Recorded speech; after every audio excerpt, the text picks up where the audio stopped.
बिस्मिल्लाहिर्रहमानिर्रहीम। Unconfined compressive strength of cohesive soil में जो ऑपरेटर्स हमें रिक्वायर्ड है वो मैं आपको बता देता हूँ। सबसे पहले है universal multi speed frame 50 kilo Newton. उसके साथ डिस्टिल वाटर और ग्रेजुएट सिलेंडर है, pan, spatula, spoon, rubber gloves, UCS mould, ये कंपैक्टिंग डिवाइस भी है और एक्सट्रैक्शन डिवाइस भी इसको कहते हैं। इसके साथ सीव नंबर 40 और ये हमारे पास ओवन ड्राइड सैंपल है जिसका हमने टेस्ट करना है। पहले हम diameter of UCS mould check करेंगे जो कि 5 सेंटीमीटर, ये देखें 5 सेंटीमीटर हमने चेक किया है। अब उसके बाद इसकी हम डेप्थ या हाइट चेक करेंगे, हाइट ऑफ मोल्ड, जो कि हमारे पास 10 सेंटीमीटर आ रही है। ये देखिए सबसे पहले हमने डायमीटर ऑफ मोल्ड चेक की है जो कि 5 सेंटीमीटर था। उसके बाद हमने height of UCS mould check की है जो कि 10 सेंटीमीटर है। उसके बाद हम एरिया कैलकुलेट करेंगे यूसीएस मोल्ड का जो कि हमारे पास πd²/4 होता है। एरिया हमारे पास 19.64 सेंटीमीटर स्क्वायर आ गया। उसके बाद हमने वॉल्यूम चेक किया है मोल्ड का जो कि हमारे पास ये आया है। उसके बाद maximum dry density of soil ये हमने पहले चेक की हुई है जो कि 1.85 ग्राम पर सेंटीमीटर क्यूब है। उसके बाद OMC optimum moisture content of soil जो है वो 13.7% है। इसके बाद हमने चेक करना है कि हमने कितना मैस रखना है सॉयल का जो कि हमने मोल्ड के अंदर फिल करना है। उसके लिए हमारे पास फार्मूला होता है density is equal to mass over volume. तो अब हमने क्योंकि मैस निकालना है जो कि हमने उस मोल्ड के अंदर फिल करना है, तो मैस निकालने के लिए जो हमारे पास मैक्सिमम डेंसिटी थी ये 1.85, इसको हम मल्टीप्लाई कर देंगे वॉल्यूम के साथ, क्योंकि हम मैस इसी जगह पे रखेंगे, जब वॉल्यूम को दूसरी साइड पे लेके जाएंगे तो ये मल्टीप्लाई हो जाएगा। तो इस तरह से हमारे पास मैस जो है वो 363 ग्राम्स आया है। अब हम 363 ग्राम सैंपल कलेक्ट करेंगे और उसमें 13.7 जो है वो मॉइस्चर कंटेंट मिक्स करके उसके बाद हम मोल्ड के अंदर फिल करेंगे। बैलेंस को ज़ीरो करके हमने 363 ग्राम सॉयल का सैंपल मेजर कर लिया है। 363 ग्राम मैस ऑफ सॉयल मेजर करने के बाद वाटर एडेड हम चेक करेंगे कितना वाटर हमने इसमें ऐड करना है। वो 13.7% था, तो 13.7% निकालने के लिए हमने 363 को मल्टीप्लाई किया है 13.7 के साथ, डिवाइडेड बाय 100 किया तो ये 49.7 आया है। इसको हम से 50 ग्राम्स कर सकते हैं। अब हमने 50 ग्राम जो है वो वाटर मेजर करना है। ये देखें हमने 50 ग्राम वाटर जो है वो मेजर कर लिया है। अब ये 50 ग्राम वाटर जो है हम उस सॉयल सैंपल के अंदर मिक्स करेंगे। ये हम वही 50 ग्राम जो है सॉयल सैंपल के अंदर वाटर मिक्स कर रहे हैं।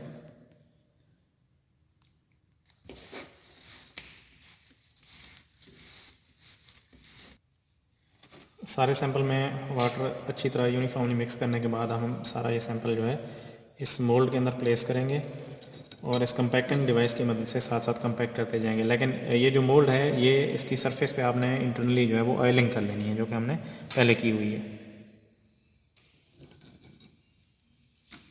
इसी तरह से साथ साथ आपने इस कंपैक्टिंग डिवाइस की मदद से कंपैक्ट भी करते जाना है इसको। सारा सैंपल मोल्ड में प्लेस करने के बाद आपने ये इसका जो टाइटनिंग स्क्रू है ये इससे लूज़ करके इस कॉलर को आपने रिमूव कर देना है। उसके बाद आपने इस तरह से इस मोल्ड का जो पोर्शन है ये हटा देना है आहिस्ती से। अब आपने इस एक्सट्रैक्टर की मदद से इस तरह से सैंपल जो है वो इसमें मोल्ड में से रिमूव कर देना है, एक्सट्रैक्ट कर देना है। ये देखें हमने सैंपल को मशीन के अंदर प्लेस कर दिया है। सैंपल की जो अपर सरफेस है और लोअर सरफेस है इनका बिल्कुल प्लेन होना, यूनिफॉर्म होना बहुत ज़रूरी है। उसके बाद इसके पार्ट्स का मैं आपको बता देता हूँ। ये इसका लोड सेल है, 2.5 किलो न्यूटन का इसका लोड सेल है। ये सारा जो है ये लोडिंग फ्रेम है। ये लोडिंग फ्रेम जो है ये अप डाउन हो सकता है, यहाँ से इन नट्स की मदद से इसको आप अप डाउन कर सकते हैं, लेकिन इसका लेवल जो है वो डिस्टर्ब नहीं होना चाहिए। उसके बाद ये इसकी बेरिंग प्लेट्स हैं, ये इसकी बेरिंग प्लेट्स हैं। उसके बाद इसके डिस्प्ले की तरफ आएँ तो यहाँ से ये इसका डिस्प्ले है। इस डिस्प्ले में सबसे पहले जो है टेस्ट डिस्क्रिप्शन है, ये आप चेंज कर सकते हैं। आप इसमें अगर कुछ भी लिखना चाहते हैं तो वो आप लिख सकते हैं। ये देखें जिस तरह से UCS टेस्ट है, फॉर एग्ज़ाम्पल मैं इसको UCS टेस्ट 1 करता हूँ। ये देखें UCS टेस्ट 1 कर देता हूँ उसके बाद आप यहाँ से इसको एंटर करेंगे तो ये एंटर हो जाएगा UCS टेस्ट 1। उसके बाद ये रेट है कि आपने किस रेट से इसका जो बेरिंग प्लेट्स हैं उनको अप या डाउन किस रेट से करना है, तो वो 1.27 mm पर मिनट है। उसके बाद ये इसका स्टॉप लोड है, स्टॉप लोड 50%, मतलब जो इसका मैक्सिमम जितना ये लोड बेयर करेगा उसका 50% एक्स्ट्रा उसके ऊपर लोड अप्लाई होगा। उसके बाद ये डिफ्लेक्शन थ्रेश होल्ड है, मतलब जितना इसमें मैक्सिमम डिफ्लेक्शन होनी है, जब वो सेंस कर लेगा कि इसके अंदर मैक्सिमम डिफ्लेक्शन हो चुकी है, उसके बाद 15% एक्स्ट्रा जो है उसके अंदर डिफ्लेक्शन होगी। उसके बाद यहाँ पे हमने एरिया इसका जो है वो पुट कर देना है। तो यहाँ से उसके बाद आपने टेस्ट को स्टार्ट कर देना है, यहाँ से टेस्ट रन होगा। लेकिन टेस्ट स्टार्ट कहाँ से हो वो आप यहाँ से देखेंगे। ये देखें, ये स्टार्ट लोड जो है वो 0.001 किलो न्यूटन है, यानी कि 0.001 किलो न्यूटन जब लोड अप्लाई होगा तो उसके बाद जो है ये टेस्ट स्टार्ट हो जाएगा। अब हम यहाँ से इस टेस्ट को रन करते हैं। ये देखें, टेस्ट जो है वो स्टार्ट हो चुका है। 0 किलो न्यूटन जो है इसमें ऊपर टाइम है, उसके बाद लोड जो उसके ऊपर अप्लाई हो चुका है वो 0.0004 किलो न्यूटन अप्लाई हो चुका है। जैसे ही उसके ऊपर 0.001 जितना कि हमने स्टार्ट लोड रखा था वो होगा, उसके बाद यहाँ से ये एक्सियल डिफ्लेक्शन 0 हो जाएगी और टेस्ट जो है वो स्टार्ट हो जाएगा। अब ये देखें, टेस्ट जो है वो प्रॉपर स्टार्ट हो चुका है। इसमें जो एक्सियल डिफ्लेक्शन है वो 0 से स्टार्ट हुई है और इसमें जो लोड है जैसे ही 0.1 हुआ जितना कि हमने स्टार्ट लोड रखा था, तो उसके बाद जो है लोड अप्लाई होना शुरू हो गया है। उसके बाद अगर आप इसका ग्राफ चेक करना चाहें तो ग्राफ भी चेक कर सकते हैं यहाँ से। ये देखें, ये इसका ग्राफ है जो कि लोड और एक्सियल डिफ्लेक्शन के दरमियान है। उसके बाद अगर आप दोबारा उसके मेन डिस्प्ले पे जाना चाहते हैं तो दोबारा से यहाँ से प्रेस करेंगे, इसका मेन डिस्प्ले आना शुरू हो जाएगा। ये देखें, जितनी उसमें एक्सियल डिफ्लेक्शन बढ़ती जा रही है उसी तरह से लोड भी उसमें बढ़ता जा रहा है। और ये सैंपल अगर आप देख सकते हैं यहाँ पे, ये देखें क्रैक्स आना जो है वो स्टार्ट हो गए हैं। इसके बिल्कुल सेंटर में जो है वो क्रैक आना शुरू हो गया।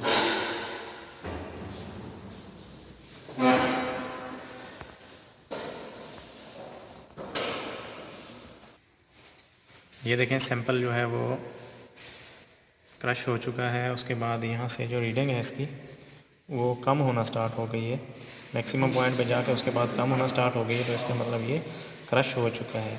लेकिन 50% इसके ऊपर एक्स्ट्रा लोड अप्लाई होगा जो हमारे पास फाइनली लोड इस पर डिस्प्ले हो जाएगा। ये देखें, सैंपल जो है वो फुली क्रश हो चुका है।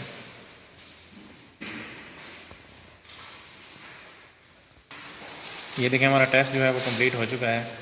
सैंपल जो है वो फुली क्रश हो चुका है। उसके बाद जो हमारे पास टेस्ट कंप्लीट होने के बाद जो हमारे पास रीडिंग आई है वो ये देख सकते हैं। मैक्सिमम लोड जो है वो 0.068 किलो न्यूटन है। उसके बाद मैक्सिमम इसकी स्ट्रेंथ जितना हमने इसके अंदर एरिया इंटर किया था, और उसके बाद इसकी जो स्ट्रेन है एट ब्रीक, जिस स्ट्रेन पे वो ब्रीक हुआ था सैंपल, वो इसकी स्ट्रेन आ चुकी है। उसके बाद हम इसकी कैलकुलेशन की तरफ चलेंगे। अनकन्फाइंड कंप्रेशन टेस्ट में हम 3 चीज़ें फाइंड करते हैं, जिसमें अनड्रेन्ड शेयर स्ट्रेंथ या कोहेजन, और उसके बाद अनकन्फाइंड कंप्रेसिव स्ट्रेंथ। उसके लिए जो मेन इसका फार्मूला है वो है SU = C = QU/2। इसमें अब हमारे पास जो मैक्सिमम फेलियर लोड आया था वो 0.68 किलो न्यूटन्स था। उसके बाद हमने क्रॉस सेक्शनल एरिया चेक किया। क्रॉस सेक्शनल एरिया चेक करने के लिए हमने ये पहले भी कर लिया है, इसमें πd²/4 किया है, तो उससे हमारे पास एरिया जो है वो mm² में हमारे पास ये है और cm² में हमारे पास ये है। उसके बाद जब हमने स्ट्रेन चेक की तो जितना हमारे पास चेंज इन लेंथ था, यानी कि एक्सियल डिफॉर्मेशन थी, वो डिवाइडेड बाय जो हमारे पास एक्चुअल लेंथ थी स्पेसिमन की, वो कितना 100 mm थी। तो उससे हमने जब चेक किया तो स्ट्रेन हमारे पास 0.02 आई है। उसके बाद हमने करेक्टेड एरिया चेक किया। करेक्टेड एरिया के लिए हमारे पास फार्मूला होता है कि cross sectional area divided by 1 minus strain. तो उसके लिए हमारे पास जो करेक्टेड एरिया आया वो हमारे पास ये है 2000 mm²। उसके बाद हमने QU हमारे पास क्या है, unconfined compressive strength. QU unconfined compressive strength निकालने के लिए हमारे पास जो अल्टीमेट फेलियर लोड था उसको हमने करेक्टेड एरिया पे डिवाइड किया है, क्योंकि हमारे पास जो कंप्रेसिव स्ट्रेंथ होती है वो लोड ओवर एरिया होती है। तो उससे जो हमारे पास ये रीडिंग है ये है किलो न्यूटन्स में। 0.068 जो है ये किलो न्यूटन में है, उसको हमने न्यूटन में कन्वर्ट किया क्योंकि हमने उसको MPa में लेके जाना था। और MPa जो है वो न्यूटन पर एमएम स्क्वायर होता है। तो किलो न्यूटन को हमें न्यूटन में कन्वर्ट करना है यहाँ पे। तो किलो न्यूटन को हमने यहाँ पे न्यूटन में कन्वर्ट किया, उसके बाद हमने उसके एरिया पे डिवाइड किया, तो ये न्यूटन पर एमएम स्क्वायर में हमारे पास ये रीडिंग आ गई और यही हमें रिक्वायर्ड थी। उसके बाद अगर हम SU की वैल्यू निकालें, यानी कि अनड्रेन्ड शेयर स्ट्रेंथ या कोहेजन की वैल्यू निकालें, तो उसके लिए हम क्या करते हैं, हमारे पास फार्मूला ये दिया हुआ है ऊपर, QU/2। तो हमारे पास QU की वैल्यू ये आ चुकी है, इसको हम डिवाइडेड बाय 2 करेंगे, यहाँ पे ये देखें डिवाइडेड बाय 2 करेंगे तो ये हमारे पास SU की वैल्यू आएगी, यानी कि कोहेजन या अनड्रेन्ड शेयर स्ट्रेंथ की वैल्यू आएगी जो हमें रिक्वायर्ड थी।